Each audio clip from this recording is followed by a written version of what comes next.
Sí, he moderado este colofón auténtico del denominado año galdosiano, que ha cerrado con éxito, a pesar de la dureza de este bisiesto, el Ateneo de Madrid. Hemos congregado además 4 miradas, 4 alternativas de la vida literaria, y no solo literaria, sino también social, de Benito Pérez Galdós.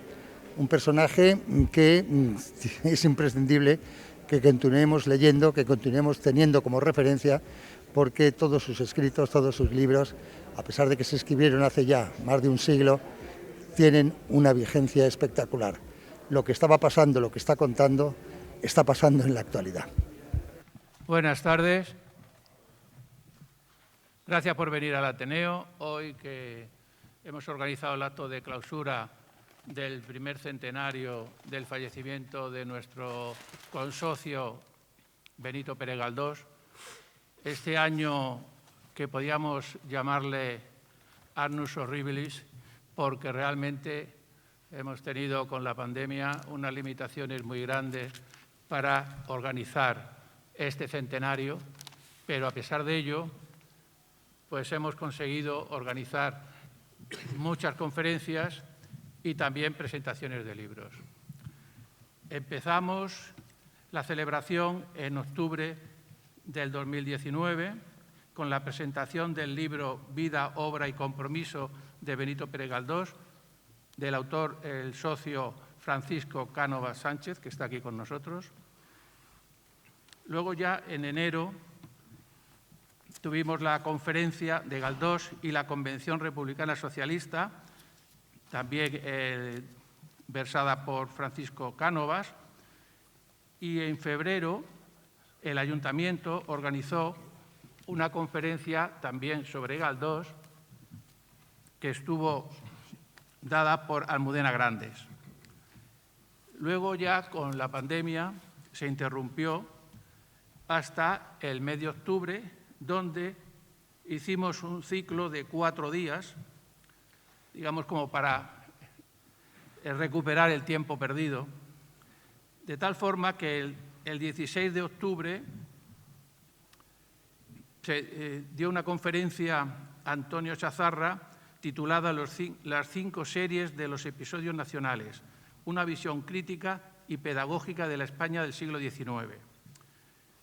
El 17 del mismo mes se presentó el libro de Galdós titulado Galdós en la encrucijada, escrito por nuestro compañero, socio, Rafael Hernández Tristán. El día 18, una conferencia sobre la vida social de las imágenes en la obra de Benito Pérez Galdós, que nos dio José Rayos Menárguez. El 19 de octubre se presentaron los 2 libros que hemos coeditado con la editorial Sial Pigmalión, 2 libros de Benito Pérez Galdós con obras seleccionadas por la Comisión del Centenario de Galdós, en el cual uno de ellos es Benito Pérez Galdós Breves y otro Antología de Literatura Mínima y Benito Pérez Galdós Teatro. Estos libros son los que pueden ustedes disponer de ellos, los tenemos ahí en la entrada. Y hoy cerramos ya el centenario con una mesa de profesionales, entendidos, escritores y conocedores de la obra de Galdós, que será un magnífico colofón a este centenario. Muchas gracias por asistir al Ateneo.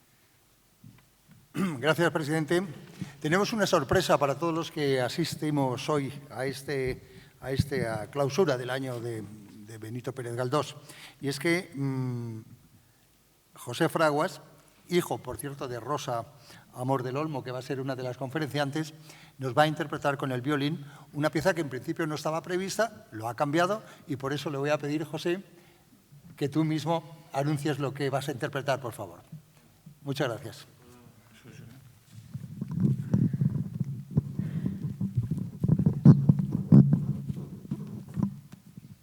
Que con la mascarilla. Buenas tardes a todos, gracias por asistir. voy a interpretar la sonata número 3 de Eugène Ysaÿe, una obra puramente realista que representa el paseo o el encierro, según se mire, de un loco, de un esquizofrénico. El compositor, para componer esta obra, decide internarse durante unos cuantos meses en un manicomio para inspirarse. Creo que puede esta obra cuadrar muy bien con este Annus Terribilis, como ha dicho el presidente, y bueno, espero que les guste. Que sepan primero que José no está nada loco y que es un virtuoso del violín realmente excepcional. Gracias, José.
Cuando pasen los años, cuando transcurra el tiempo, se verá lo que España debe a Galdós.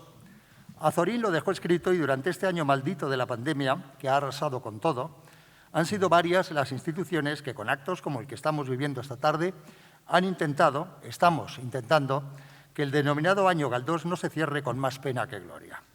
También para seguir poniendo de manifiesto, en este caso la insistencia es virtud, la importancia capital para la literatura española, no solo de un extraordinario autor, sino también, y casi me atrevería a decir que sobre todo, la figura de un incansable luchador a favor de la democracia, del progreso y en contra de la intolerancia y el inmovilismo.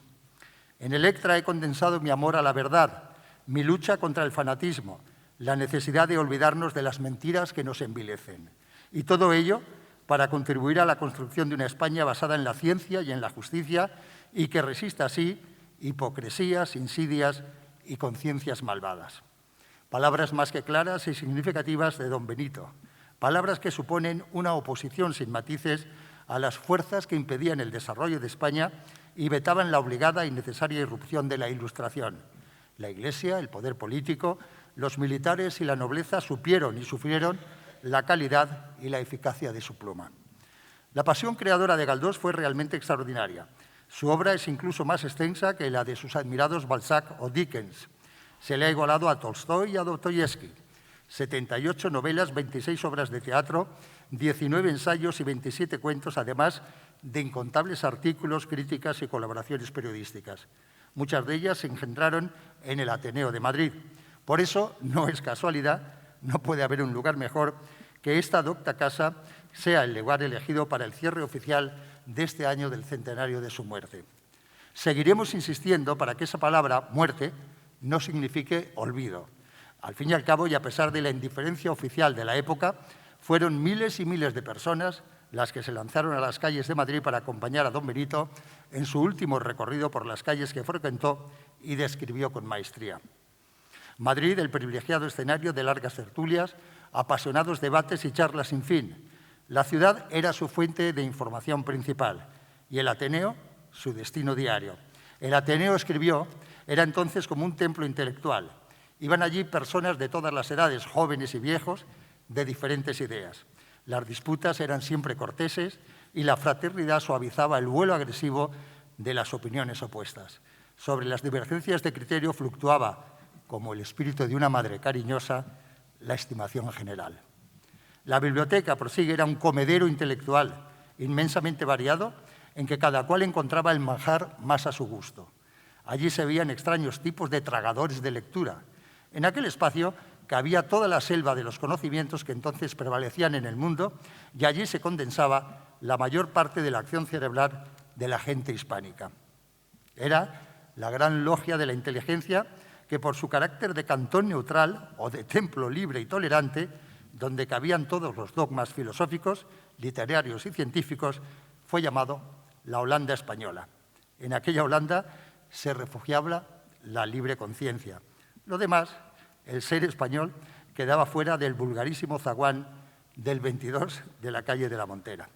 En el 21 de la calle del Prado tomamos, pues, el relevo y con ese espíritu galdosiano nos disponemos a cerrar un año que, sin duda, tendrá su continuidad cuando ya en el próximo 2021 nos reunamos en torno al centenario de la muerte de doña Emilia Pardo Bazán, para entonces, eso sí, de forma colateral, seguir hablando a la fuerza Orcan de don Benito. Hoy, en el Ateneo, hemos convocado a 4 profundos conocedores de la obra galdosiana.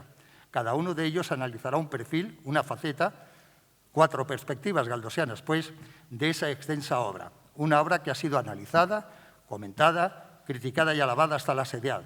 Muchos han sido los estudiosos que han dedicado su tiempo y su actividad a deglutirla, a estrujarla y a exprimirla con el fin de obtener hasta la última gota del zumo galdosiano. Fernando Lázaro Carreter fue uno de ellos. En sus trabajos ha buceado la profesora de la Universidad Rey Juan Carlos, Laura Arroyo. Laura, buenas tardes. No nos acostumbramos a hablar con las mascarillas. A mí todavía me cuesta muchísimo.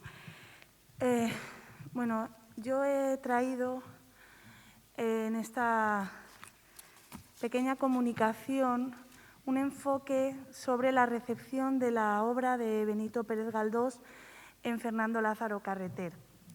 Me parece muy importante rescatar en este sentido la importancia que tiene el estudio no solo de los escritores, sino también de los filólogos, para conocer realmente cómo estas obras se han estudiado a lo largo del tiempo y se han actualizado mediante diferentes miradas.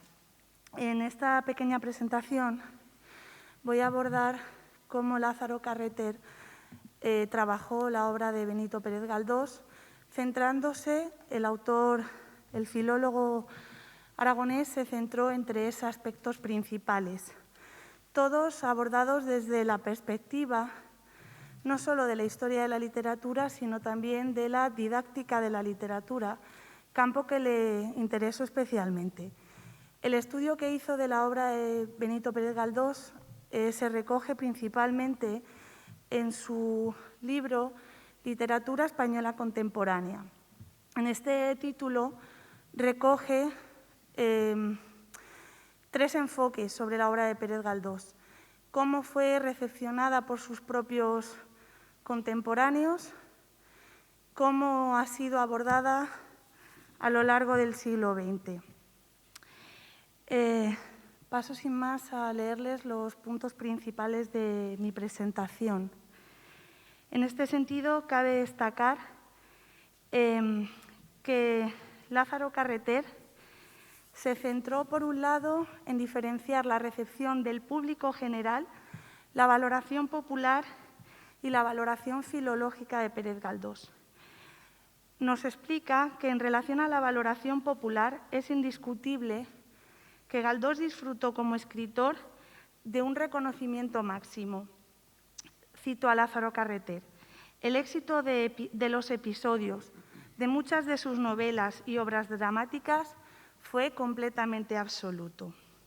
Sin embargo, también destacó el crítico la valoración por parte de otros escritores, que no siempre fue tan unánime, sino que ha pasado por distintos momentos históricos, condicionados por tendencias literarias de cada generación. Por consiguiente, aunque hoy en día, así como en las últimas décadas del siglo pasado, el reconocimiento del altísimo valor de la obra es indiscutible y considerado con unanimidad, el segundo novelista más importante de la historia literaria de nuestra lengua, esto no siempre ha ocurrido así. Lázaro Carreter señala que entre los coetáneos del escritor la suerte fue desigual, y cito al crítico: su constante compromiso en lo religioso, en lo político y en lo social levantó contra él temibles adversarios. La cita es de Lázaro Carreter, 1969. Sin embargo, como también explicó, estos desencuentros no pudieron enturbiar los afectos profundos que también disfrutó. Siempre tuvo el aplauso merecido de intelectuales como Menéndez Pelayo, Clarín, Pereda o Pardo Bazán. En el siglo XX, también el autor, el filólogo Lázaro Carreter, también señala 2 periodos diferenciados en la recepción de Benito Pérez Galdós. Señala una etapa previa a la Guerra Civil y una etapa posterior a la Guerra Civil. Separa claramente la recepción de la generación del 27 y de la generación del 98. En este sentido, quiero citar unas palabras del profesor Granados Palomares, que explica muy bien cómo fue recepcionado Galdós por la propia generación del 27. Dice: Alberti, por su parte, nos recuerda que aquellos tiempos, 1920, eran años juveniles de sectarismo contra todo lo que suponía caduco. Por la suya, Alexandre evoca el poco aprecio que la obra galdosiana mereció entre 1920 y 1935 a las nuevas generaciones. Por eso sorprende aún más la simpatía que sintieron por él 3 miembros clave del 27, como Lorca, Alexandre y Cernuda. Sin embargo, la sorpresa desaparece al comprobar que para los 3 la figura del maestro quedó grabada en sus espíritus en los años de su niñez y adolescencia, es decir, durante la formación de su fantasía iluminada para siempre con los personajes que tan escasa simpatía merecieron a Unamuno. El viejo maestro no solo fue modelo de liberalidad y voz pura, sino que con su ejemplo y su recuerdo, Lorca, Alexandre y Cernuda construyeron obras tan importantes como las nombradas anteriormente. A partir del 39, sin embargo, como explica Lázaro Carreter, la visión cambia de manera radical. Lázaro Carreter señala algunas razones fundamentales, y cito al crítico. Los atosigadores problemas de la posguerra, el crecimiento de la conciencia social y el deseo de tomar contacto con la realidad que en parte aún subsiste, justifica el fenómeno de revalorización de la obra galdosiana. Cierro cita. Por consiguiente, para el crítico, esta reinterpretación de la obra galdosiana no se debe a criterios estrictamente estéticos o literarios, sino también a criterios históricos y sociales exteriores a la obra en sí. Por otra parte, esta reinterpretación extrínseca de la obra literaria y, por extensión, de cualquier obra de arte, no resulta extraña desde el punto de vista de la teoría de la recepción. Simplemente quiero citarles, si ustedes pueden acercarse a este artículo, hay un artículo publicado en El País en el 25 de junio del 2006, publicado por el periodista y escritor Manuel Vicent, en el que precisamente trata el tema de la recepción de Galdós, tanto en el 27 como en el 98, en el 98. Las citas las tengo citadas en este artículo, no se las voy a leer en este momento para no alargarme, pero sí quería citarles la fuente porque puede que a alguno de ustedes les interese sin duda leerlo. En el artículo de Vicent se deduce que hay dos generaciones, existen claras diferencias entre las dos generaciones en estilos, prioridades y valores, que les impiden acercarse a la obra del escritor de la misma manera. Es un artículo no estrictamente literario, sino también que hace referencia a cuestiones sociales, estéticas, que a mí personalmente me sorprendió muchísimo cuando lo leí. Luego, en cuanto a la propia recepción de la obra hecha por Lázaro Carreter, en su clasificación, que insisto, fue realizada principalmente con fines didácticos, el acercamiento de Lázaro Carreter a Galdós se realizó dentro de sus trabajos para educación, lo que era el antiguo COU, educación, lo que ahora mismo sería el bachillerato. Galdós sigue la clasificación, Lázaro Carreter sigue la clasificación tradicional de las obras de Galdós, y sí que me gustaría aquí apuntar o manifestar cómo Lázaro Carreter valoró a Pérez Galdós. Por supuesto, lo que destaca de él como valor máximo es su figura como novelista y principalmente señala dentro del realismo literario español, lo conecta con el realismo literario que en cierta forma nuestra tradición ya forjó en la literatura del siglo de oro, y Lázaro Carreter lo que explica del movimiento realista en general, no solo de la obra de Galdós, es que la tradición española estaba preparada para poder tener o desarrollar una novela realista de la calidad estética de nuestra tradición. El crítico señala, hablando de episodios nacionales, que es una de las obras narrativas a las que más atención presta.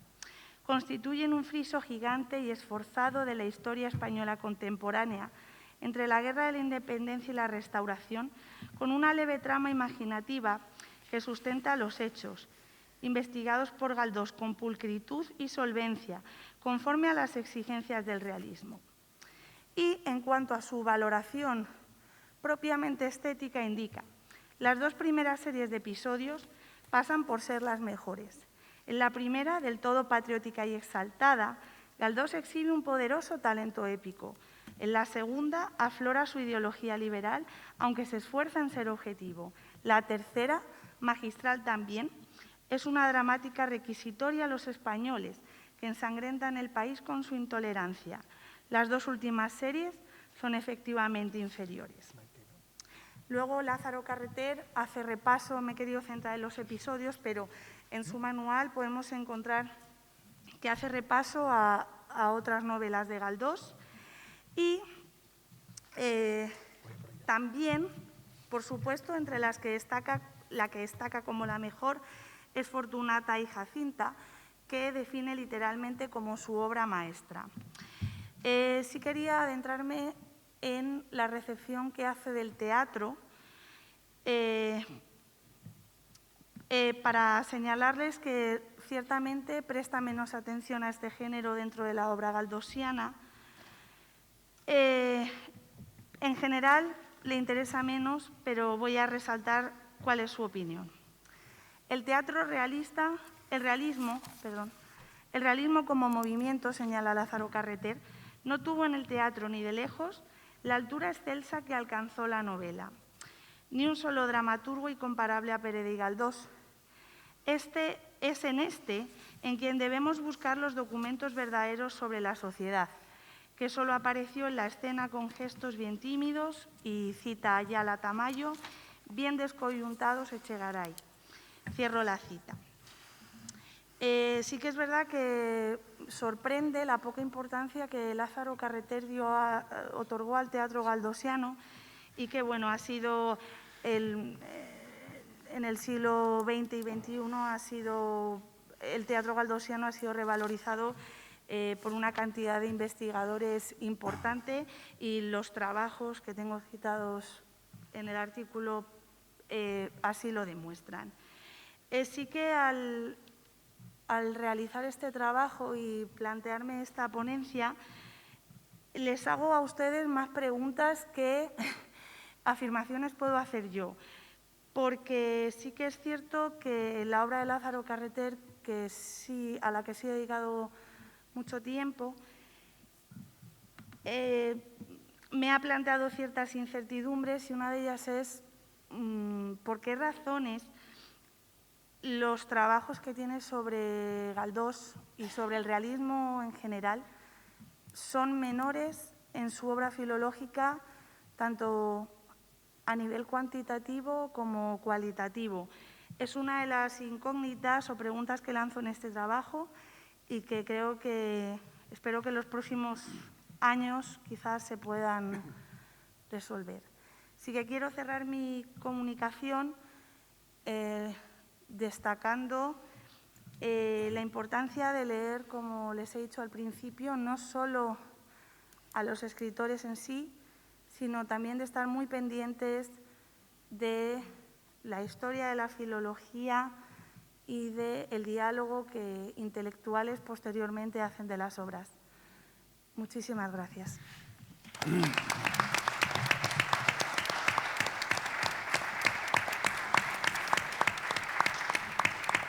Gracias, profesora Arroyo. Todos conocemos la vocación viajera de Benito Pérez Galdós y todos hemos disfrutado del resultado que esos periplos nos ha deparado. De vuelta a Italia, por ejemplo, es un claro exponente de cómo Galdós no se conformaba con describir el paisaje o las obras de arte, sino que además se impregnaba de las ciudades que visitaba y profundizaba en la personalidad y psicología de los personajes que encontraba. Por no hablar de la influencia que tuvo sobre su obra la comedia humana de Balzac o el naturalismo de Zola, entre otros autores franceses. Pero quiero situarles ahora en 1889. Ese año, don Benito cumplió su sueño de peregrinar, así entre comillas, a la villa de Stratford para conocer el lugar del nacimiento de Shakespeare y poder visitar su tumba. De las impresiones de ese viaje y de cómo influyó esa peregrinación hacia Shakespeare en la obra galdosiana se ocupa ahora el profesor de Historia de la Filosofía, Antonio Chazarra. Profesor, buenas tardes. Buenas tardes. Gracias, Luis. Bueno, en primer lugar, muchas gracias a todas y todos ustedes por haber venido y por acompañarnos esta tarde en este salón de actos donde Galdós también está con nosotros. Esta era su casa y estaría probablemente muy a gusto de participar de esta velada. Bien, yo voy a hablar por espacio de no más de 12 o 13 minutos del Galdós cosmopolita y del Galdós viajero. Una tontería que se repite insistentemente es que sobre Galdós está todo dicho. No es cierto, ni sus obras completas son tan completas y está permanentemente sujeto a nuevas interpretaciones y a nuevos estudios que van incorporando enfoques sobre su vida. Cuando Galdós viaja, los viajes los suele contar en periódicos, por ejemplo, La Nación de Buenos Aires, en revistas, y solo posteriormente los traslada a libros. Yo estaba preparando el año de la pandemia, como tantas otras cosas lo he evitado, una edición de A la vuelta de mi viaje a Italia, pero también viaja por España, su viaje a Toledo, su viaje a Euskadi, su viaje a Cantabria, su viaje a Francia, su viaje a Suiza, donde le acompañó Emilia Pardo Bazán, múltiples viajes. En los viajes Galdós cuenta sus impresiones, impresiones de los países, impresiones del idioma, impresiones de la historia, impresiones de la cultura, y tiene una enorme habilidad para que aparezca en primer plano lo que está narrando y él se oculta en un segundo plano para que dé la impresión de que el lector también está realizando el viaje. Bueno, pues como ha señalado Luis, en el 1889 hizo uno de sus viajes a Inglaterra, fueron varios. Y en ese viaje cumplió un sueño que llevaba acariciando varios meses, años probablemente.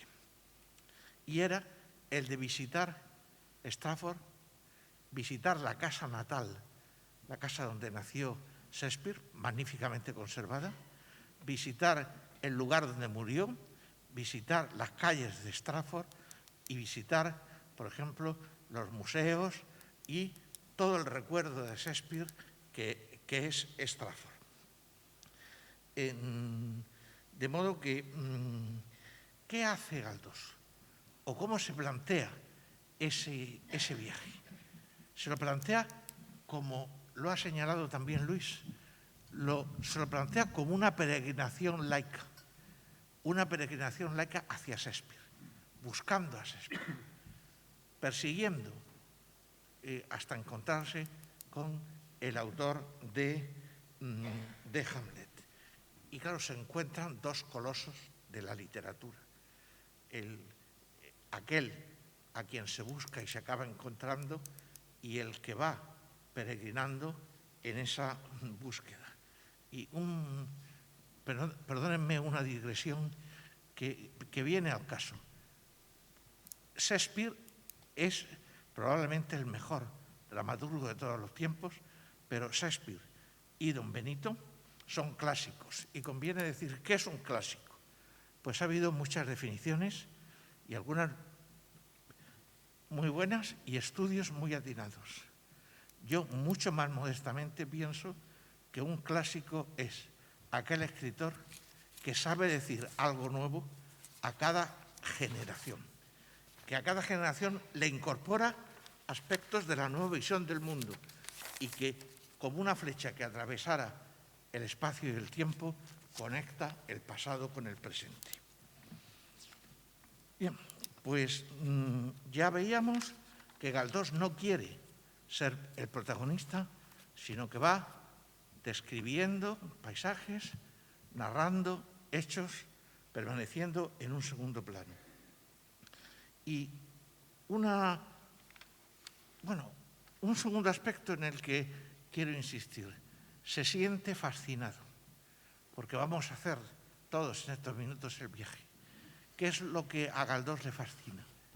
¿Cómo cuidan los ingleses Stratford?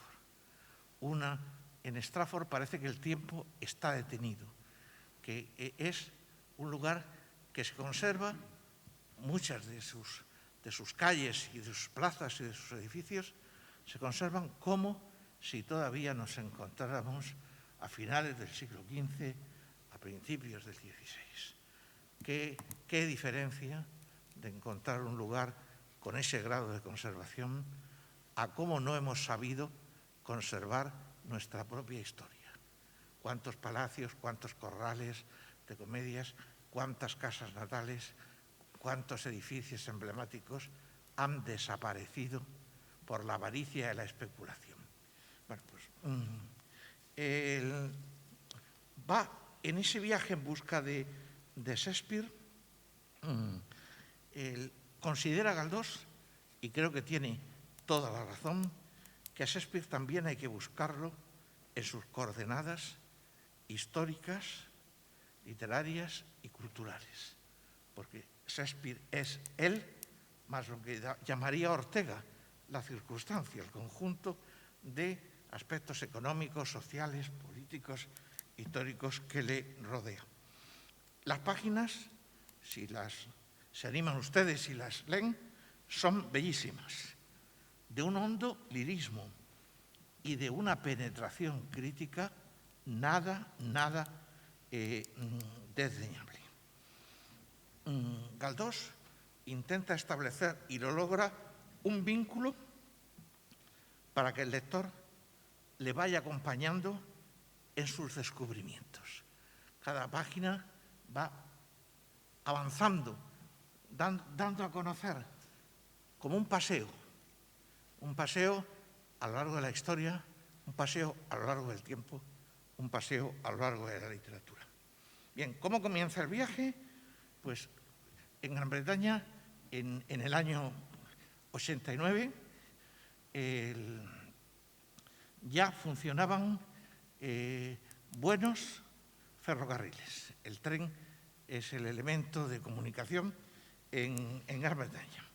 Stratford, para los que hayan tenido el placer de visitarla, está en la ruta de Birmingham y desde el tren Galdós va viendo las comarcas fabriles y cuando pasa a las comarcas fabriles, la campiña inglesa y por fin ese remanso de paz, ese buque anclado en el tiempo que es Stratford.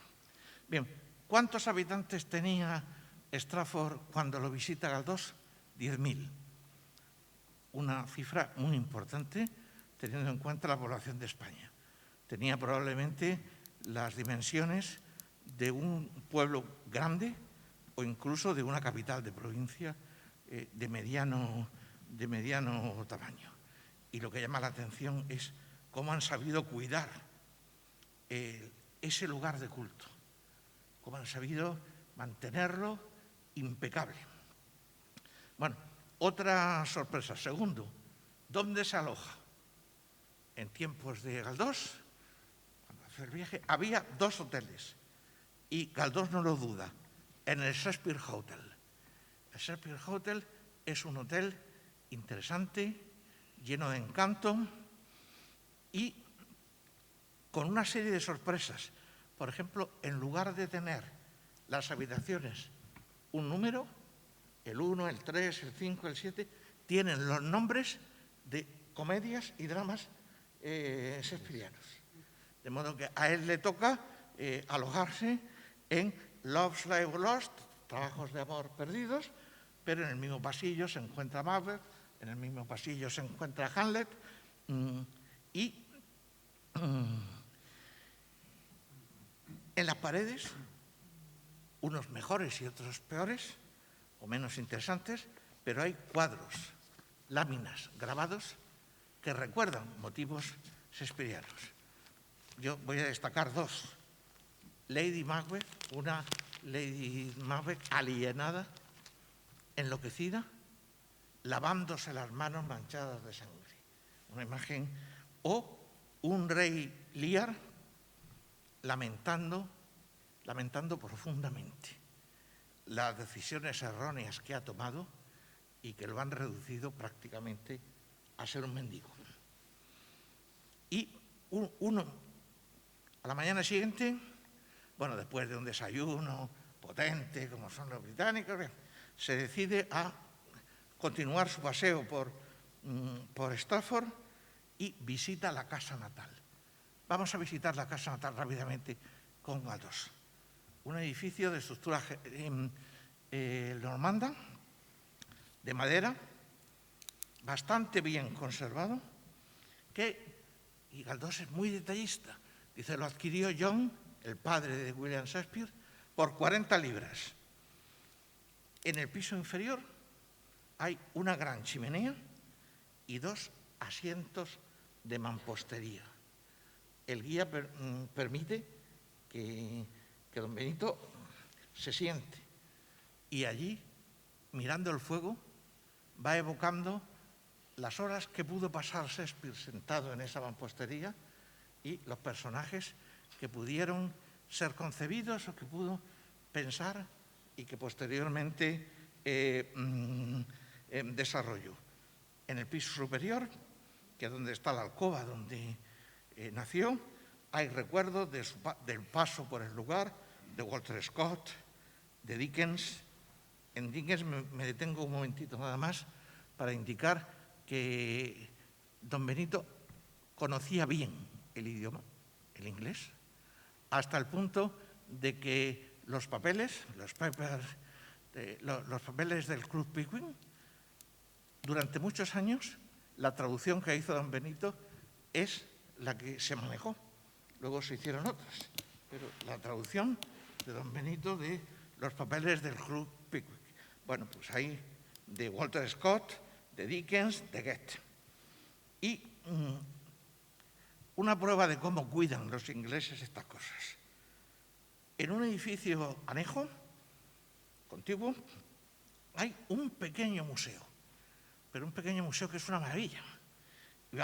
Entramos al museo y allí aparecen cartas, contratos, pero contratos que hizo Shakespeare con las compañías de teatro de sus obras, y un jardín bellísimo. Y tiene además un encanto. ¿Saben ustedes cuál? Que en ese jardín están las flores predilectas de Shakespeare, de William Shakespeare, y las flores más citadas en las comedias y tragedias de Shakespeare. Bien, cuando abandona la casa natal, quiere conocer el sitio donde murió. La casa donde murió no existe, pero va a ver el solar o las ruinas donde estuvo.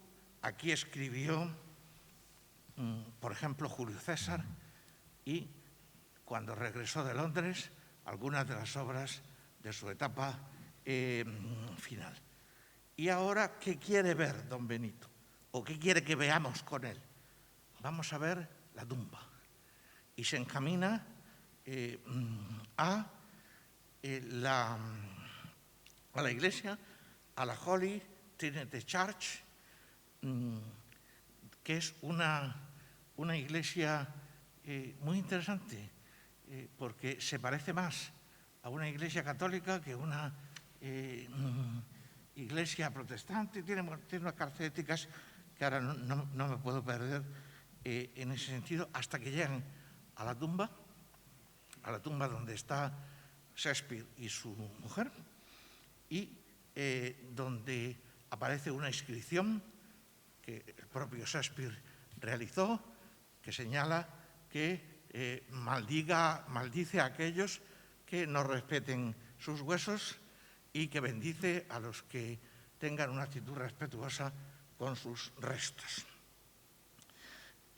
Y una escultura muy bella, o a mí me lo parece, donde aparece Shakespeare con una, muy sobria también la escultura, con una pluma en una mano y un pergamino en la otra. Voy acelerando muchísimo para acabar en un par de minutos.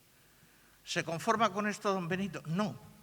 Dice, quiero ver la Bradford Grammar School, es decir, la escuela donde cursó, donde aprendió las primeras letras, el William niño. Y va a la Stratford Grammar School y es otro edificio conservado, otra aula conservada prácticamente sin variación desde que William Shakespeare pisó ese lugar. Un lugar como Stratford, maravilloso, es una mezcla también de pasado y de presente. Y tras conservar maravillosamente el Stratford de William, hay edificios más modernos. Por ejemplo, la Clock Tower o la Shakespeare Memorial. El Shakespeare Memorial es un edificio a orillas del río Avon, magnífico. En su interior hay un teatro, un museo y una muy bien cuidada biblioteca. Por cierto, en el teatro es donde la Royal Shakespeare Company, que saben ustedes que tiene 3 compañías, pues la primera, hay una que siempre está rotando cuando la primera actúa en Londres, pues cuando en Londres actúa la segunda o la tercera compañía, allí va la primera compañía de la Royal Shakespeare Company a representar alguna obra del propio Williams. Unas veces Hamlet, otras veces Macbeth, otras veces el Rey Lear, bueno, otras veces El sueño de una noche de verano, la que vaya correspondiendo. Y en los jardines hay una bellísima estatua de bronce con 4 figuras. Las figuras están extraídas de las obras de Shakespeare. Las figuras representan a Hamlet, a Lady Macbeth, a Falstaff y al príncipe Holmes. Y a la vuelta, ya termina ahí la visita, don Benito se siente enriquecido. Ha vivido una experiencia muy interesante, un peregrinaje laico hacia la figura de Shakespeare y se da cuenta que las prisas por convertir el tiempo en dinero no valen nada comparado con apreciar en lo que vale ese tiempo detenido que se respira en Stratford. Porque Shakespeare sabe colocarnos ante un espejo, que es el espejo que busca Pérez Galdós, que nosotros como espectadores admiremos, donde se reflejan las contradicciones, las frustraciones, los anhelos y las esperanzas de los hombres, pero también donde está presente el lado más oscuro de la existencia humana, que en algunos de los personajes de sus obras está presente. Bien, Galdós, termino, es un hombre muy culto, un cosmopolita que viaja a lo largo de toda Europa y con amplios conocimientos de francés, tradujo varias obras, de italiano, de inglés, y a Dickens, por ejemplo, es uno de sus autores favoritos. Hay, en la antología que tienen ustedes ahí, hay algún cuento de los escritos por don Benito que hemos recogido ahí, que parece sacado de las páginas de Dickens. Bueno, pues Dickens le influyó sin duda ninguna. Y termino señalando que en su viaje a Italia, cuando visita el Véneto, Verona concretamente, y hace unas reflexiones sobre la tumba de Romeo y Julieta, que son muy bellas, son el símbolo del amor, pero también hace otras reflexiones que convendría que las tuviéramos presentes, que es que hay una especie de peregrinación de rebaño masiva, de un turismo que echa a perder los lugares, distorsionándolo y alienándolo todo.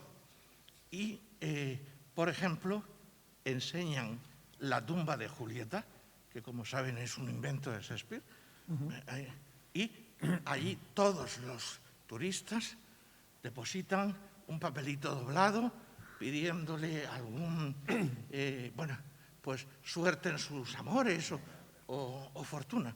Y esto me recuerda, y termino, un caso que se dio en España en los años 60 de un timador que tenía una camioneta y que llevaba a los turistas a visitar la tumba de Don Quijote. Bien, por supuesto, el negocio acabó en una cárcel manchega, pero mientras tanto había no solo turistas, sino algún español que se subía a esa camioneta para visitar la tumba de Shakespeare. Eran los años 60, la España en blanco y negro, pero viendo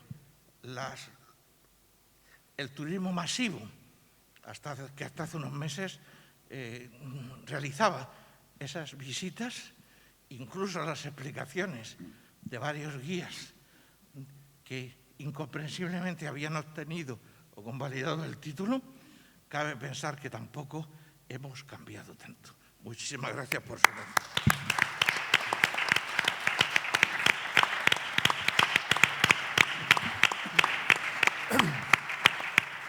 Les recuerdo ahora algunos nombres.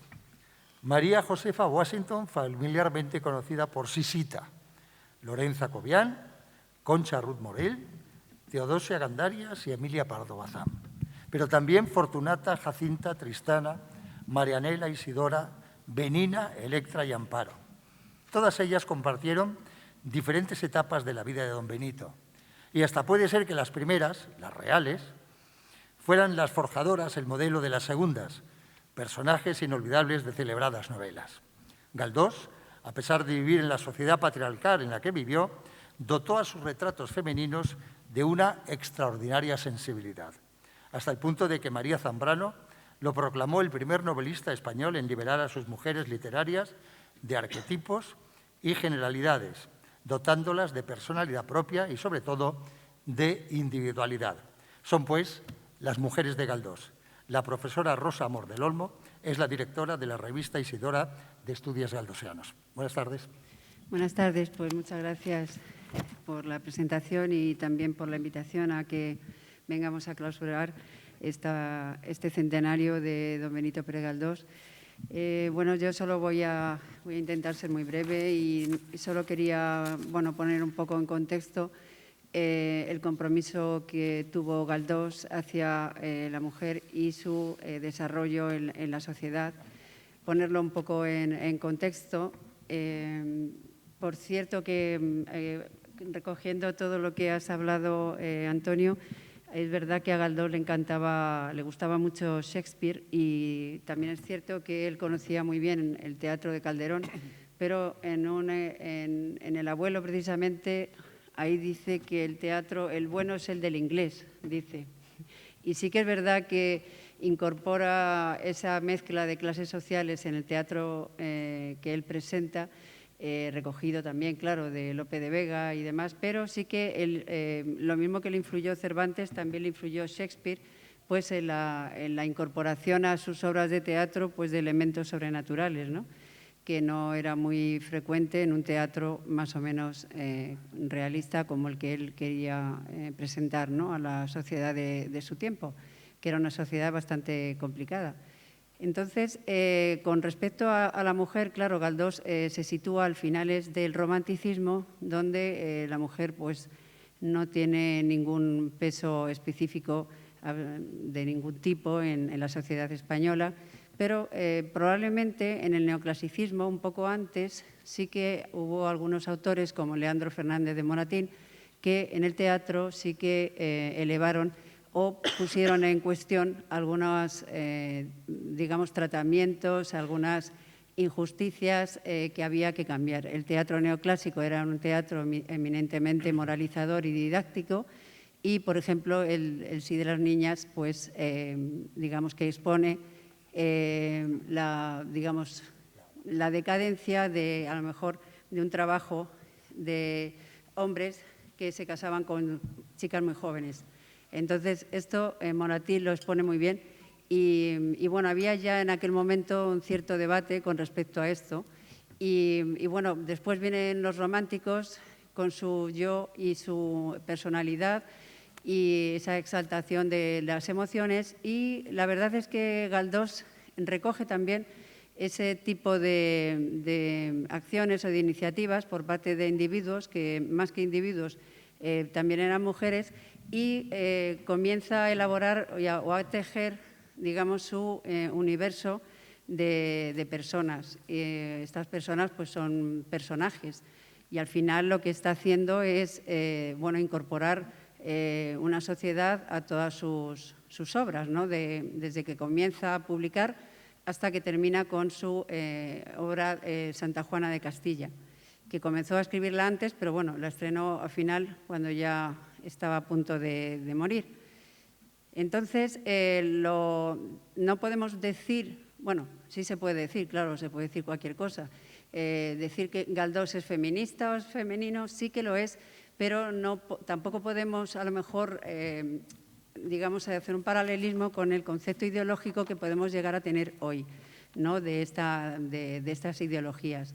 Pero sí que a lo mejor en el siglo XIX el feminismo, claro, ya comenzaba, ahí había algunos motores en Europa que estaban trabajando en ese sentido, y en España también, pues con alguna mujer como Concepción Arenal, a quien él conoció perfectamente, y algunas otras como Pardo Bazán, pero Pardo Bazán luego en sus escritos la verdad es que tampoco termina de convencerme en algunos aspectos de planteamientos para la mujer o de exhibición de qué es lo que le sucede a la mujer. Entonces, Galdós, en eso sí que hay que agradecer ese interés, que ahí se pone a la cabeza con otros autores como Tolstoy, como Solá y como Flaubert y tantos otros como Ibsen, por ejemplo, con su teatro, de esa preocupación de describir qué es lo que le pasa a las mujeres y por qué son auténticas prisioneras y rehenes de los hombres y, por tanto, del Estado.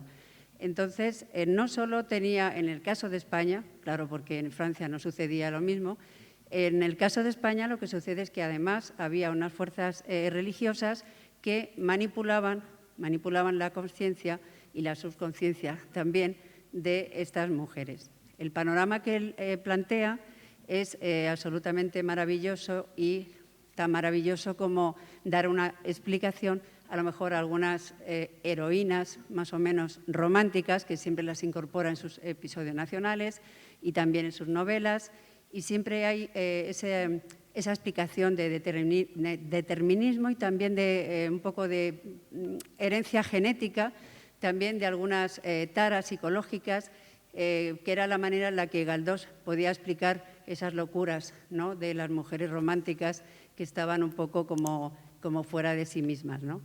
Y claro, al ser un escritor también en un tiempo naturalista, pues el determinismo social y la explicación de herencia genética eran importantes para poder precisamente exhibir o describir qué era lo que estaba sucediendo. Hay un elemento importante a partir de sus novelas, y porque bueno, ya se sabe que él era un conocedor de las mujeres, ¿no?, y que tuvo muchas, pero otros también han tenido muchas y no han tenido ningún compromiso, quiero decir, literariamente.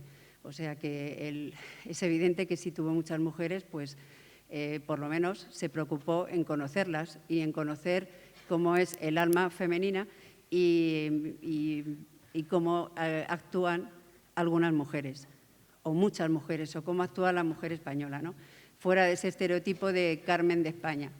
Entonces, al principio de sus novelas sí que va haciendo un recorrido, a mi modo de ver, un poco triste, en el sentido de que pues Tristana, Fortunata, Tormento, bueno, Amparo, la propia Benina, son mujeres que realmente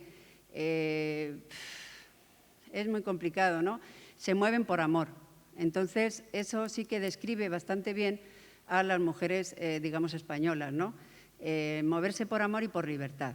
Entonces, cuando una mujer, digamos, se enamora, y en eso hay muchos extractos que ellas hablan, donde ellas lo declaman, digamos, pues es capaz de cualquier cosa.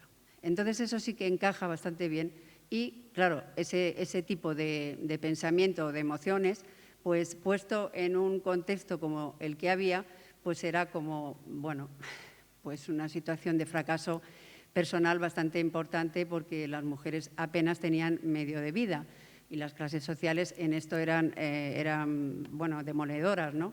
Entonces, a partir de la caída de España, digamos, porque también hay otro tipo de mujer, está la mujer que admira, por un lado, y a la mujer a la que quiere ayudar. En todas sus novelas no solo aparecen las protagonistas, sino que hay antagonistas. Bueno, además están las criadas, por ejemplo, no sé, Papitos me viene a la mente. Describe cómo es la vida y cómo muchas trabajaban, pues como doña Lupe, la de los pavos, ¿no? Pues con el extraperlo, y cómo hacían lo que podían para poder subsistir. La cuestión de las viudas, bueno, muchos problemas, ¿no? Había muchos problemas, y de salud, y de enfermedades que no podían sacar adelante, y de la pérdida de muchos niños, y de sufrimiento en general de muchos aspectos de esa sociedad que no tenía en cuenta, o que constituía, o que pensaba que la mujer era inferior. Sin embargo, si la mujer delinquía, tenía las mismas penas que un hombre. Bueno, eso es entre otras cosas. Pero para eso ya está Concepción Arenal, que ella lo escribe fenomenal, y no tengo que repetir, digamos, las palabras de una mujer así tan sabia. Bien, entonces, una de las cosas que más me gusta es el compromiso que poco a poco Galdós va teniendo. ¿Y qué es lo que hace? Por eso nos gusta tanto las mujeres de Galdós, porque las hace hablar, porque él escribe, o sea, en la narración, sus secuencias textuales mezcla la narración con la descripción de cómo es, y finalmente, para ya entrar directamente en la psicología, les hace hablar.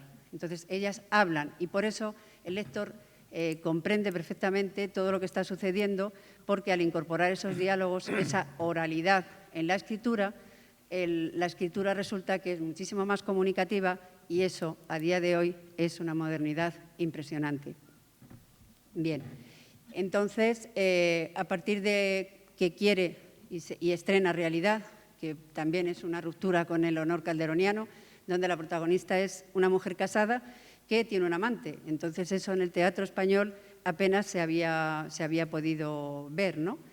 Y a partir de ese momento, donde ya, bueno, tenía amigos y enemigos, ¿verdad? Porque pues decide ser todavía más directo y hacer un poco como los neoclásicos, de llevar a la escena esas situaciones para que precisamente todos aquellos que lo vieran pudieran tomar una conciencia y ver qué es lo que estaba pasando. Y ahí sí que las mujeres que él describe, yo que hice mi tesis sobre las obras de teatro y los manuscritos, muchas veces también él se autocensuraba un poco, porque a veces ponía en voz de las mujeres vocablos y a veces ideas demasiado extremistas para lo que a lo mejor la época y el contexto, ese público, iba a poder admitir, ¿no? Entonces, eso un autor de teatro lo sabe, y desde 1892, que empieza con sus obras de teatro, hasta que muere en 1920, son 30 años de estrenos de teatro, donde, bueno, se la juega a veces, se la juega bastante, pero, bueno, pues tiene que estar un poco compaginando sus ideas, las que él muestra, con lo que el público puede llegar a admitir, ¿no? Por supuesto, grandes estrenos ya ha habido, y grandes estandartes y heroínas que han liderado la libertad, especialmente la revolución, la emancipación y esa lucha. Pero, ¿qué es lo que sucede? Que en Galdós es que no hay demagogia ninguna, no hay demagogia, hay un verdadero compromiso. Pero ¿qué sucede después? Y por eso, en ese sentido, Galdós sí que merece un reconocimiento de Galdós y las mujeres, o Galdós feminista, o como se quiera llamar. Pues que el resto de los autores, el resto de los movimientos literarios, que después están los de la generación del 98, los novecentistas, los modernistas, la generación del 27, y que me diga a mí alguien si los escritores se vuelven a preocupar por la situación de la mujer y por describir qué era lo que le pasaba. Pues ninguno. porque una de las obras que más éxito tuvo es La casa de Bernarda Alba, cuya protagonista, pues bueno, es una extensión, y todos lo sabemos, de Doña Perfecta o de Juana Samaniego en Casandra. Entonces, a partir de que estrena, como digo, ahí las mujeres, al tomar la voz y al tomar la palabra y al tener un vehículo como es la comunicación oral sobre un escenario que es muchísimo más directo, pues también se vuelven más, a lo mejor hoy se podría decir panfletarias. Bueno, es que hay que decir las cosas resumidas y en directo para que lleguen a ese público y ya no se pueden expresar a lo mejor con tanto redondeo, tanta metáfora, como cuando se está escribiendo de forma narrativa. Y bueno, yo la verdad es que me gusta esa evolución de Galdós, me molesta que después no pase nada y que aquellas mujeres que son eternas y que no solo representan la mujer española en muchísimos aspectos, hay una crítica, muchas veces esa mujer es una representación de esa España fatídica, a lo mejor y supersticiosa, que también había que eliminar de alguna manera. Y bueno, pues aparece realmente un auténtico universo social donde se le otorga un lugar privilegiado a la mujer, y eso es un mérito que, como digo, entre sus técnicas de escritura y la elección de esos rasgos y esas personalidades y esas situaciones sociales que él representa, que la verdad es digno de poder siquiera llegar a imitar, cosa que todavía no he visto hasta el día de hoy. Y bueno, solo quería felicitar a Francisco Cánovas por su biografía, una biografía que, como yo digo, la podría haber escrito a la limón con él, por el estilo, que me gusta mucho cómo va ensalzando la biografía, los elementos de su propia vida con justamente las obras literarias. Es donde ahí es donde está Galdós, en las voces y en cómo hablan y en cómo describe, y justamente en esas obras literarias es donde está la biografía.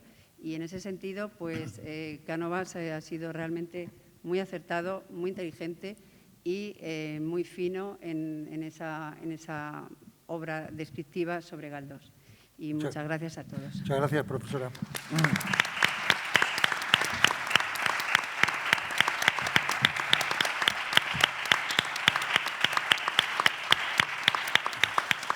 Benito Pérez Galdós no fue un mero espectador neutral de la época que le tocó vivir, ni en consecuencia un espectador impasible de la realidad social de su tiempo. Comprometido con los valores democráticos y de progreso, luchó por la construcción de una España más libre y solidaria.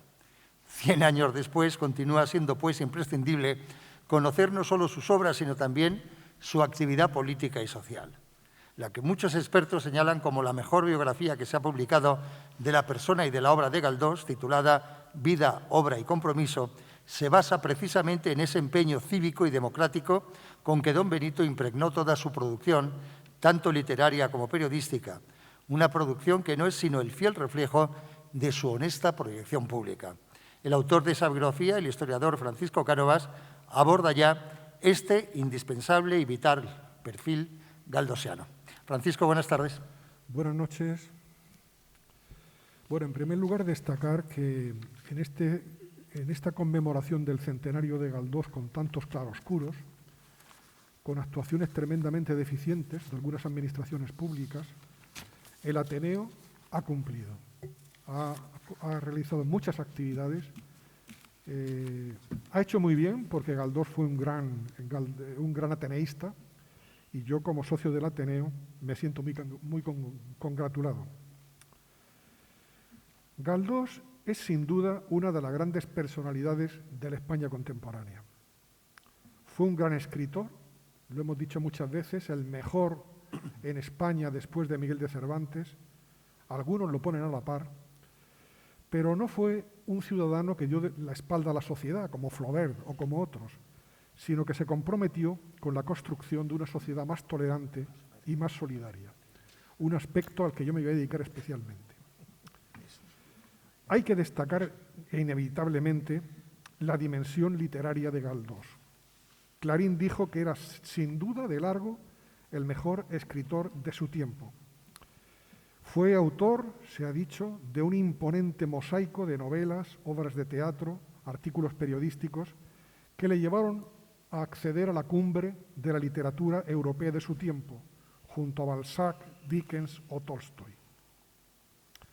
En su etapa de madurez, creó La desheredada, Fortunata y Jacinta, Miau, Misericordia, Tristana, El abuelo, obras que básicamente desvelan la verdad humana y social de su tiempo. Con una gran riqueza, esto lo destacó Antonio Machado, esa mirada de escritor que no tienen los historiadores académicos como yo, con esa mirada pudo plasmar en sus obras una gran riqueza de temas, de detalles y de matices. Cernuda destacó la vigencia de la creación galdosiana. Dijo: ¿cuántas veces resuena en ellas, en las páginas de Galdós, el eco histórico y es en ocasiones elemento de la trama? Sin embargo, lejos en el pasado aquella época, cambiada la sociedad, sus novelas siguen siendo vivas y actuales como si el tiempo no se hubiera movido. Cernuda dijo que hay una trascendencia metafísica en las obras de Galdós que solo comparte con otro novelista de la época, Dostoyevski.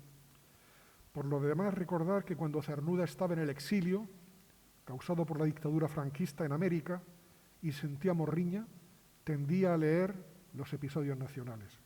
Saben que algunos de sus grandes poemas los dedicó a don Benito. También Galdós fue un gran periodista, algo que no se ha destacado de forma suficiente. Escribió en los principales periódicos y revistas españoles y latinoamericanos.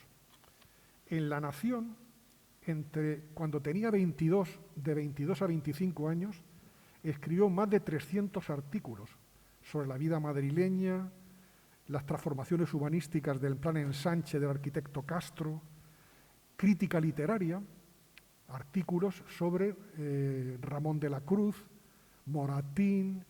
Allí Antonio hizo unas críticas muy buenas sobre Dickens, donde reconoce que era una de sus referencias literarias, críticas sobre estrenos del Teatro Real, una gran labor periodística cuando era muy jovencito, y eso le ayudó a perfilar su estilo literario. Esa observación como periodista de la realidad, esa atención a lo que él llamaba el pulso de la vida social, eso después se va a proyectar en su oficio literario. Muy interesantes son los artículos que hizo en las Cortes, el debate.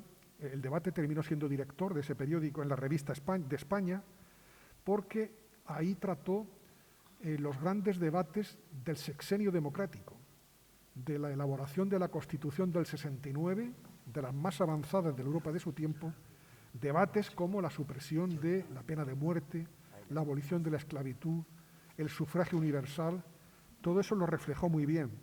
O, por terminar ya, los artículos en La Prensa de Buenos Aires, un gran periódico liberal muy abierto, donde yo destacaría, aparte de artículos como la explosión del Machichaco y más de 590 muertos que hubo en la zona del puerto de Santander, destacaría sobre todo, cosa que ha hecho muy bien en algunos trabajos José Rayos, sus artículos de crítica literaria, excelentes, comentando las obras premiadas en las grandes exposiciones de los Premios Nacionales de Bellas Artes. Por lo demás, también destacar esa visión global de las artes que tenía Galdós. Todas las artes fluyen a lo largo de sus páginas. Por allí aparecen Goya, Murillo, Velázquez, Beethoven, los principales artistas contemporáneos, por no hablar de el Galdós músico. Tocaba el piano, el armonio, era muy aficionado a la ópera. Como Goya, tenía una visión global de la literatura y de las artes y estableció un diálogo siempre entre las diferentes disciplinas artísticas. Centrándome en el tema que yo quería tratar hoy, decir que la obra literaria y el compromiso cívico de Galdós tienen plena coherencia. Si en sus novelas, obras teatrales y artículos de prensa denunció el fanatismo y el caciquismo y planteó la necesidad de fomentar una educación abierta y una renovación democrática, eso lo va a desarrollar fundamentalmente cada vez de una forma más intensa a partir de la crisis de fin de siglo. Yo prefiero hablar de crisis de fin de siglo más que crisis del 98, porque fue más que la crisis colonial. Ahí aparece un cambio de paradigma cultural, aparece el modernismo, se acentúa la crisis del régimen de la Restauración. Es una crisis muy profunda, la que alentó la literatura regeneracionista. En ese momento, a principios de siglo, yo destacaría en esa profundización democrática de Galdós 3 hechos. Uno, el apoyo a la valiente campaña que desarrolló el doctor Ángel Pulido para que se reconociera la cultura sefardí, judío-sefardí, y se integrase en la cultura española. Algo que Galdós compartió y que se reflejan de alguna manera en sus obras Gloria y Aita Tetauen. 2, el respaldo a la Liga Española para la Defensa de los Derechos del Hombre y del Ciudadano, que impulsó otro gran ateneísta, el doctor Luis Simarro, y que Galdós fue miembro del Comité Nacional de la Liga. Y 3, se ha referido Luis de Benito, la importancia de Electra, de la obra teatral Electra, estrenada en el Teatro Español en 1901. Una adaptación del mito griego clásico, pero que tomó en consideración, aunque Galdós dijo que no, pero era inevitable, el caso Ubao, un hecho real que había producido una gran polémica unos meses antes. La joven Adelaida Ubao abandonó su casa al fallecer su padre, siguiendo los consejos de su confesor, el jesuita Cermeño, e ingresó en la congregación de las Esclavas del Corazón de Jesús. La madre denunció en el juzgado al jesuita, acusándolo que quería quitarle a su hija la herencia que había heredado de su padre, recientemente fallecido. Se produjo un litigio jurídico que se resolvió en el Tribunal Supremo con un enfrentamiento de 2 pesos pesados de la política y de la vida pública. Nicolás Salmerón, que había sido presidente de la Primera República, catedrático de Metafísica de la Universidad Central de Madrid, defendiendo a la familia, y Antonio Maura, que ya en ese momento se estaba perfilando como el gran líder de la derecha política española, defendiendo a los jesuitas. Al final, el Supremo consideró que Adelaida era menor de edad y que no tenía conciencia cabal para tomar los hábitos, como se decía eufemísticamente aquello, ¿no? Bueno, Galdós salió en hombros del teatro. Allí asistieron todos sus hijos literarios, Pío Baroja, Maestu, los que después le amarán y los que querrán matarlo literariamente en la típica dinámica de relevo generacional. Salió en hombros al grito de «Viva Don Benito», y como dijo Zorín, lo llevaron hasta su casa. Desde ese momento se convirtió en el símbolo de la regeneración de la vida pública y la denuncia de lo que Galdós llamaba la petrificación teocrática. Bien, ¿cuándo Galdós da el paso al frente en su compromiso republicano? Esto sucede en esta época, en los primeros años del siglo XX, cuando fallecen los 3 grandes líderes del republicanismo histórico: Manuel Ruiz Zorrilla, Francesc Pi i Margall y Nicolás Salmerón. Fallecen los grandes popes del republicanismo y los dirigentes, Demófilo y otros dirigentes, piensan que hay que renovar. Se perfilan 2 líneas, una, la que lideran Gumersindo de Azcárate y Melquiades Álvarez, atenta a la resolución de los problemas reales de los ciudadanos, moderada, pragmática, y otra, más radical, más populista, la que lidera Alejandro Lerroux, el joven Alejandro Lerroux, el llamado emperador del paralelo de Barcelona. Bien, en ese contexto, algunos consideran que si Galdós encabeza la candidatura republicana por Madrid, eso puede favorecer la unión del republicanismo, muy fragmentado desde la Primera República, por lecturas críticas de lo que sucedió en la Primera República, entre centralistas, federalistas. Había que unir y cohesionar el republicanismo. Y 2, aumentar el tirón electoral, que en las grandes ciudades, con la aplicación del sufragio universal restringido para hombres, se estaba notando un crecimiento notable del republicanismo. Galdós se lo piensa y finalmente acepta, y dirige una carta el 6 de abril de 1907 a Vicentí, el director del Liberal, uno de los principales periódicos progresistas del momento, donde básicamente dice, es muy interesante, en mi libro creo que reproduzco en la selección de textos esa carta, dice básicamente que para él es un orgullo representar al pueblo madrileño, presentándose por una candidatura por Madrid, porque está muy reconocido en la ciudad de Madrid y se identifica mucho con los madrileños, que esto lo hace por un compromiso cívico, de patriotismo cívico, que no concibe la actividad política como una actividad profesional, que desprecia, y que da este paso porque sus sentimientos monárquicos se han amortiguado, dicen, han desaparecido porque considera que la monarquía no representa al pueblo español, sino que está aliada con los poderosos. De alguna manera, como también dirá Azaña en los discursos que hace en esta época, en los numerosos discursos, en mítines públicos, ahora hablaremos de ello, considera que la república es una vía para profundizar la democracia. Bien, en las elecciones que se hicieron poco después, el 21 de abril de 1907, Galdós fue la lista más votada por Madrid, pero de la Cierva, ministro de Gobernación del gobierno Maura, hizo el típico pucherazo de la época y lo colocó por debajo del candidato oficial conservador. A partir de entonces, 1907-1912, sobre todo, aunque luego se presentó en el 14 candidato y salió elegido diputado por Las Palmas, pero sobre todo entre el 7 y el 12 realizó una intensa actividad política.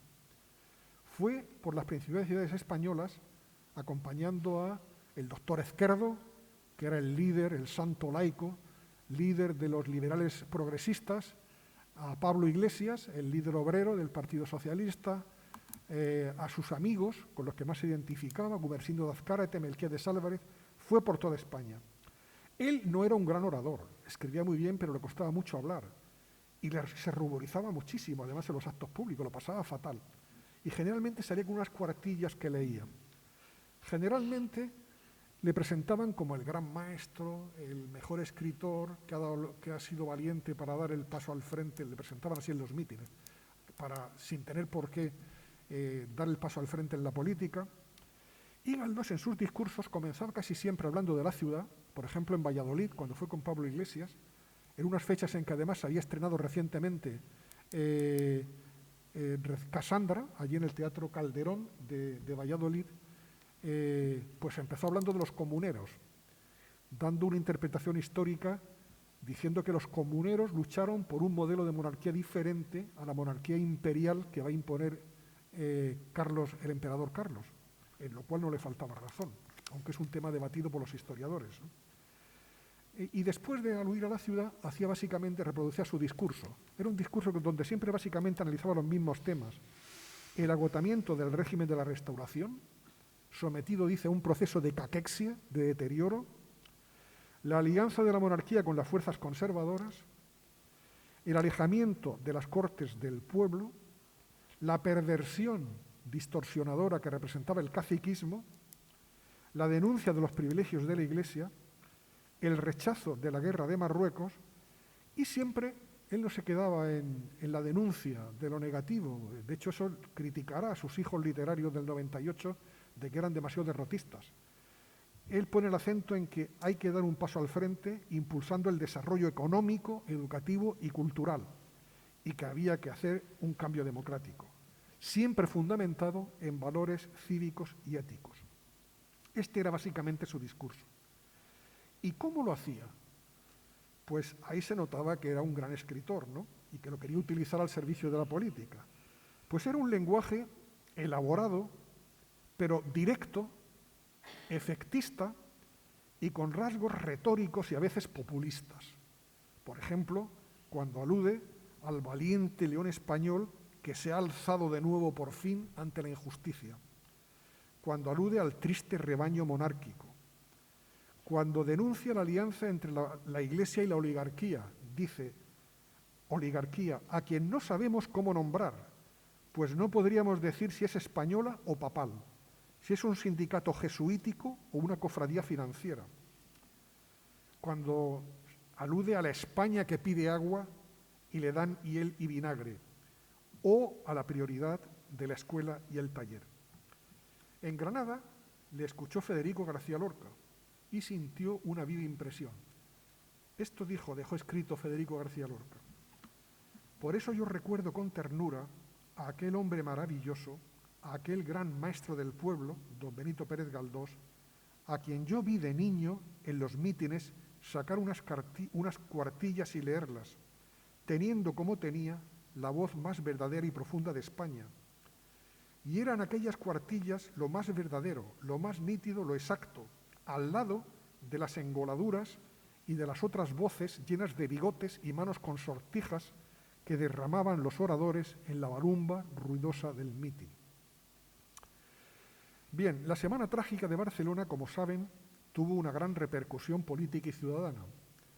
Recordarán, muy resumidamente, que fue un levantamiento popular contra el embarque de los soldados de clase obrera, porque los de la burguesía se liberaban pagando una tasa de 1.500 pesetas, que en la época era mucho dinero.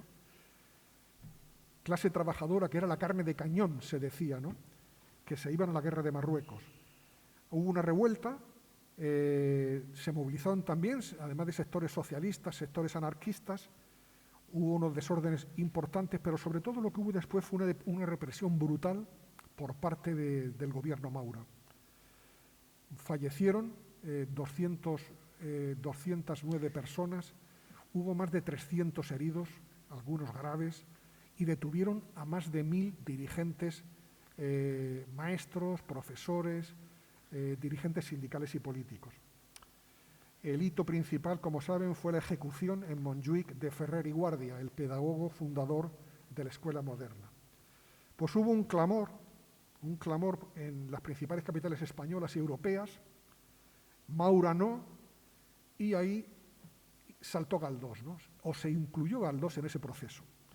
El 6 de octubre publicó una alocución al pueblo español en los principales periódicos, donde dice: ha llegado el momento de que los sordos oigan, que los distraídos atiendan y los mudos hablen.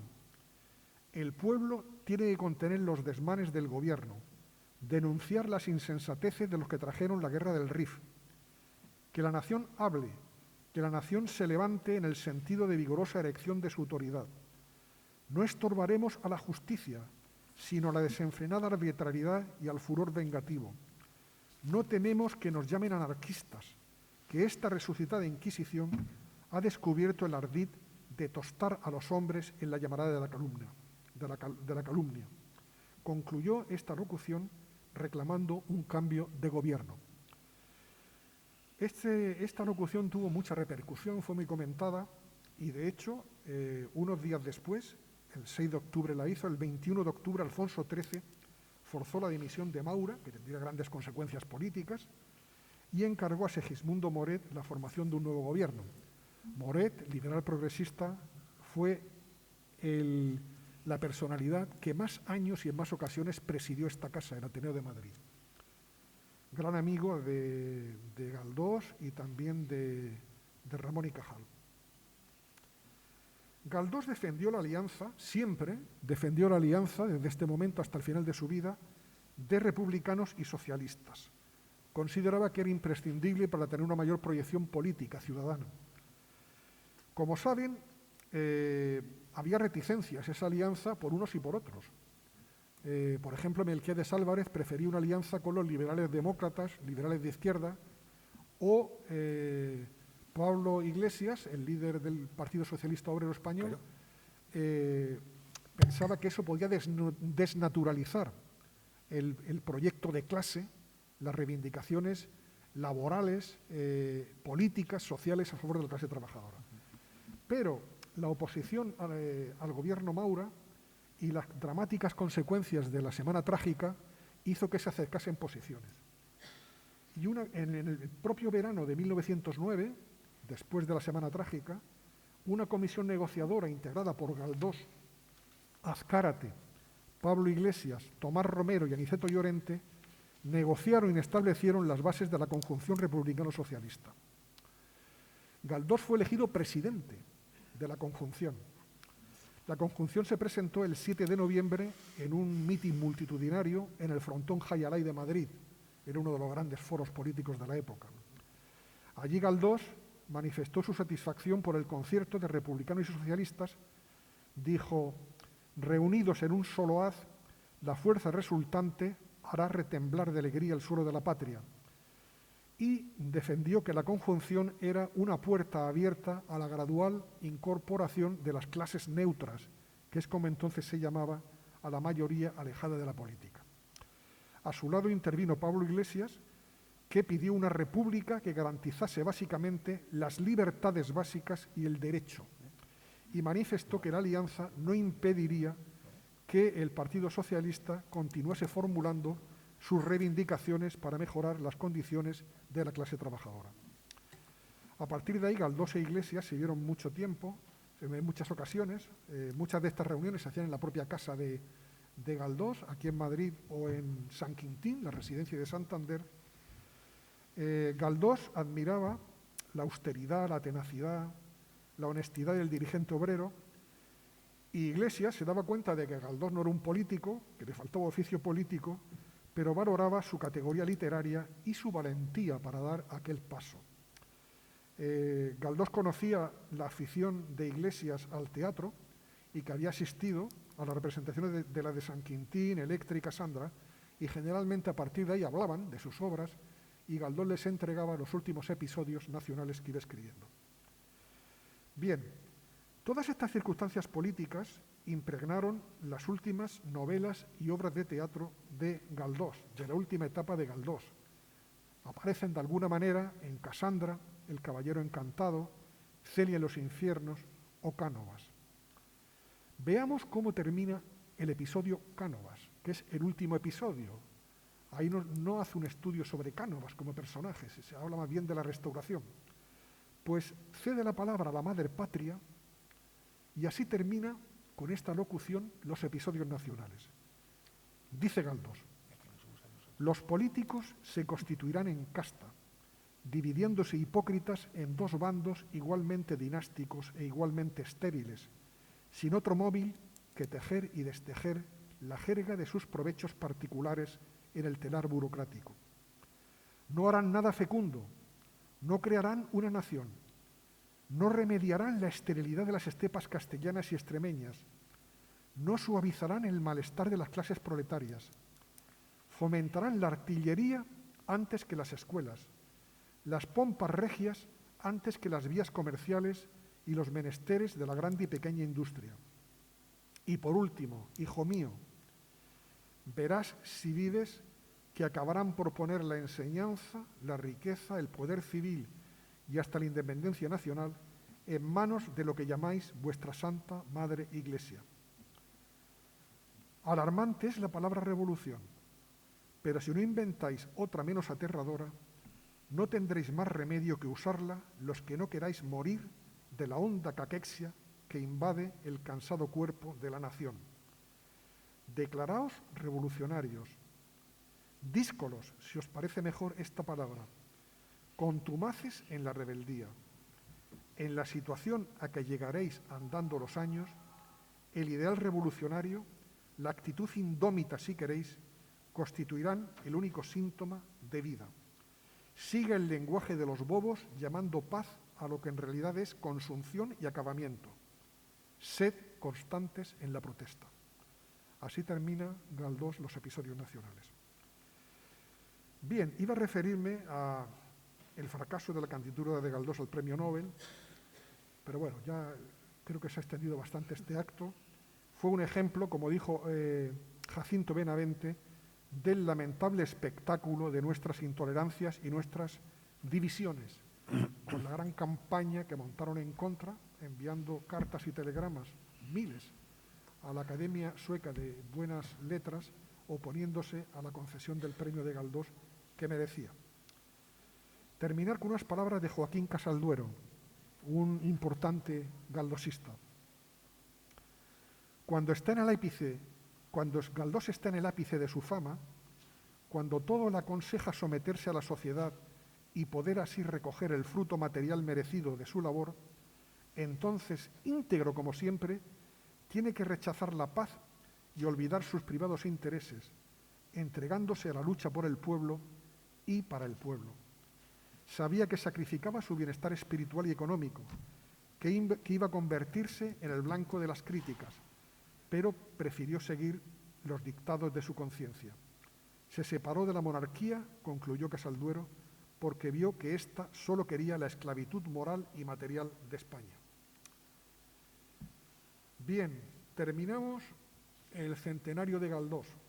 Yo creo, esto me lo dijo muy seriamente mi hija Virginia, que no tenemos que terminar el centenario, que el centenario terminará, pero que ha sido una oportunidad frustrada por esa maligna pandemia que nos está atacando, porque ha suspendido muchísimos actos presenciales que habían por toda España, con obras de Galdós, intervenciones sobre Galdós. Creo que después del 31 de diciembre, si ahora hemos puesto en valor la figura y el legado de Galdós, tenemos que seguir recomendando, haciendo campañas de fomento de la lectura de las obras principales de Galdós, porque Galdós es contemporáneo nuestro. En sus libros, en sus discursos, en sus artículos de prensa, se exponen valores, referencias morales, cívicas y culturales que sin duda hoy son muy útiles para que abordemos los retos que tenemos planteados en este momento en el siglo XXI. Muchas gracias.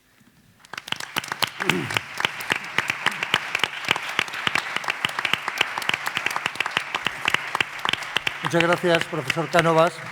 Todo tiene, en efecto, Francisco, un final.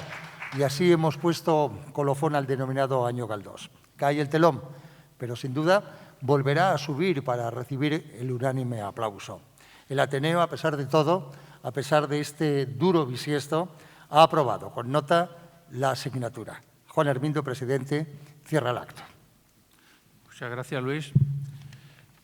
Durante este año del centenario de Galdós siempre he hablado de la figura del consorcio y el Ateneo de Madrid, como es natural, donde conoció a muchos políticos que fueron presidentes de esta casa y diputados de Cortes, Antonio Calagaliano, Laureano Figueroa, José Moreno Nieto y Segismundo Moret, que están aquí presentes observándonos todos.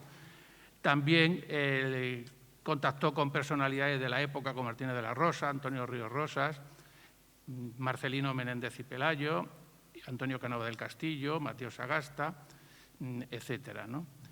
También quiero recalcar lo que acaba de comentar Francisco Cánovas sobre el Premio Nobel. El Ateneo propuso a Galdós 2 veces para el Premio Nobel y no lo consiguió.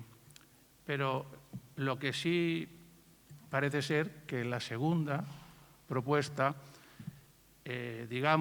no salió porque sus propios compañeros ateneístas con otras ideologías políticas se dedicaron a boicotear, entre ellos Marcelino Menéndez Pelayo y Antonio Canova del Castillo, dentro de esta misma casa. También Galdós aquí colaboró con muchos escritores y se llevó muy bien con Emilia Pardo Bazán, Leopoldo Aleas Clarín, y también con pintores como Sorolla, Beruete y Elis Paleto, Manuel García. Con todos ellos se relacionaba y se llevaba muy bien, pero hoy, que es un día de clausura, por decirlo así, es un día de resumen, yo quiero resumir lo que fue el Ateneo para Galdós en una frase que él mismo dijo en 1915 y que, en resumen, dice lo siguiente: el viejo Ateneo fue mi cuna literaria, el ambiente fecundo donde germinaron y crecieron modestamente las pobres flores que sembró en mi alma la ambición juvenil. Muchas gracias, que tengan unas felices fiestas y nos vemos el año que viene con muchísimas actividades porque el Ateneo sigue vivo a pesar de la pandemia. Gracias de nuevo.